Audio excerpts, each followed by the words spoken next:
all, my name is Outlaw, and today I have a video Hey Jessica, what's this video on again? And it's Alex Clark video, sir. What? Why are we watching a video on that? I like Alex Clark. Just watch the video, sir. You'll see why. Okay. If you're still not sure what to do about guns, let me explain it to you using this awful cat. Oh dear lord. Before we start, we can all agree that banning cats won't get rid of all cats, and that a majority of people that do own cats are good people. This part's not so bad. Maybe it's not as bad as I thought it was gonna be. Not every cat is an awful cat, and I happen to love a cute, cuddly cat. Ah, look at you. So cute. Such a cute little kitty. Stupid awful cat! Ah! That was an awful cat. And that is what we're here to talk about. Let's say you're at the movies or church or school when out of nowhere a cat pops up and claws you in the face. Suddenly, you might want to do something about this awful cat. Heaven knows why, considering the fact that mass shootings only make up 0.2% of all murders, and murders only make up 0.6% of all deaths in the United States.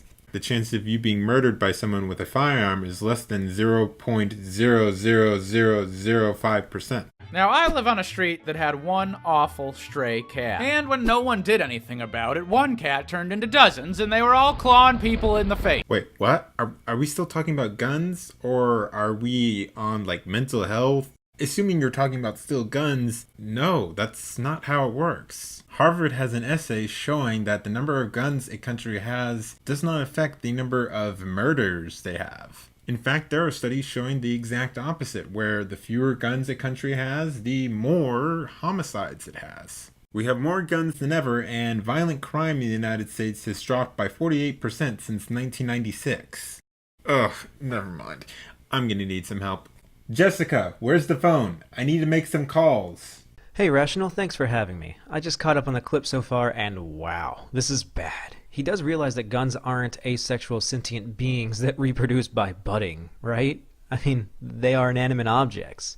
I'm simply baffled by how bad his comparison is so far. And it's all because my neighbor, the crazy cat lady, Mrs. Nra, was leaving out giant piles of treats for cats. So you explained to your neighbor that maybe it would be okay to have a couple rules for these cats. Now you would hope that a good neighbor would understand. But she freaks out and yells at you that you're trying to ban all cats. And you're just like, hey, I just don't want to get clawed in the face. I'm not banning anything. And they tell you maybe if you had your own cat, you'd feel better about it. And you say, I do have a cat. It's that cute cuddly one in my window. Is your cat fully semi-automatic? We have a fully automatic cat right now. A fully automatic cat. A fully automatic cat. It's modified. We put a bump stock on our cat. 5 shotgun shells. And nukes and missiles. That's not the problem. The problem is these. Again, damn it! So as you can see, we have a cat problem. And all anyone wants is to put some rules in place to stop the excessive amount of awful cats on the street. But instead, I'm looking out my window and see an even bigger, scarier lions, tigers, cheetahs, and AR-15s. That's not the same as a regular cat. Here he goes with another horrible comparison.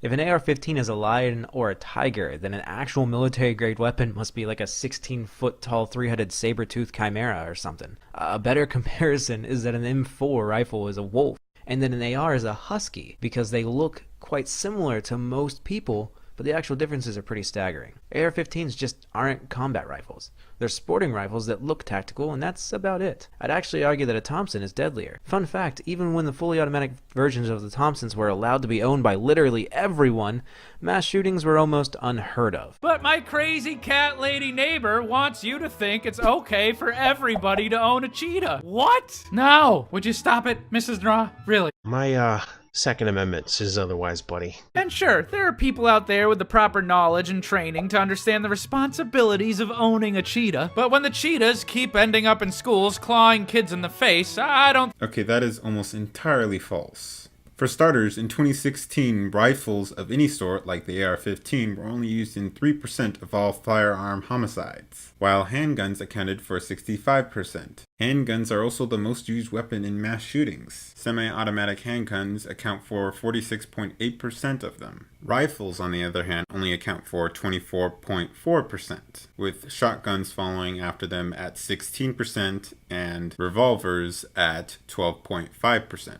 I think the answer is to put more cheetahs in the school. Are you talking about guns like AR-15s, or are you talking about guns in general? If it's the former, well, I don't think anyone's arguing for AR-15s to be in schools. But if it's the latter, then what do you have against teachers having guns in schools? Letting teachers and other faculty members having guns in schools is, I think, a great idea. If a teacher or faculty member had a gun and was knowledgeable in how to use it, they could use it to defend the students and themselves from mass shooters. I don't see what's wrong with that. And I don't think the best way to buy a cheetah is to walk into Petco and go, hey, I want a cheetah. Oh, okay, here you go. Whoa, hold up. First of all, when someone goes to buy a gun at a gun show, they run a background check right there. They're not gonna say, here's your weapon. No. And here's another thing. If you were convicted of any sort of violent crime, whether it be domestic abuse, assault, they won't give you your gun. They'll be like, oh, sorry,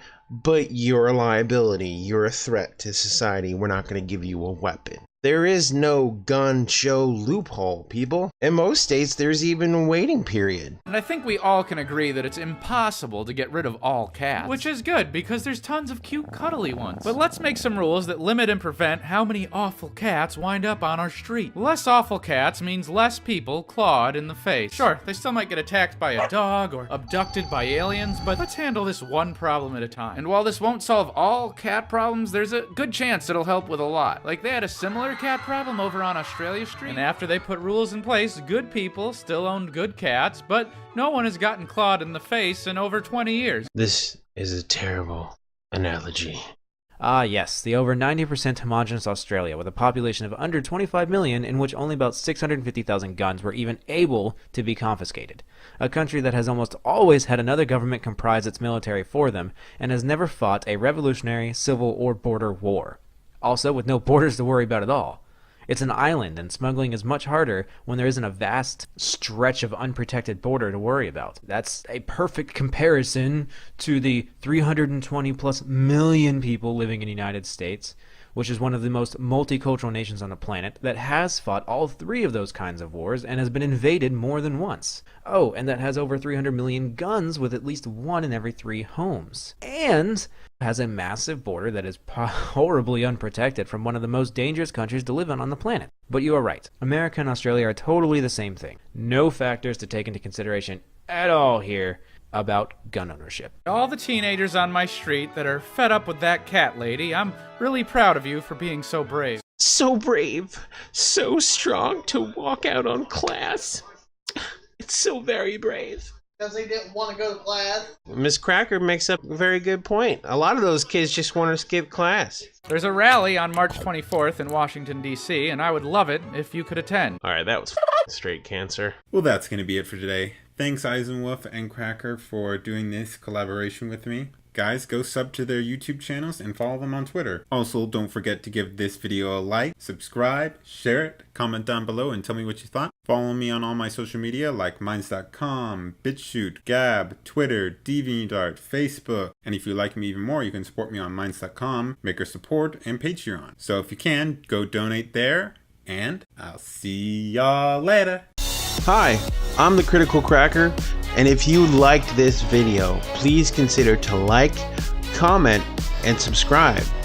I want to give a big shout out to Rationale Outlaw and EisenWulf for doing this collaboration video with me. Thank you guys so much.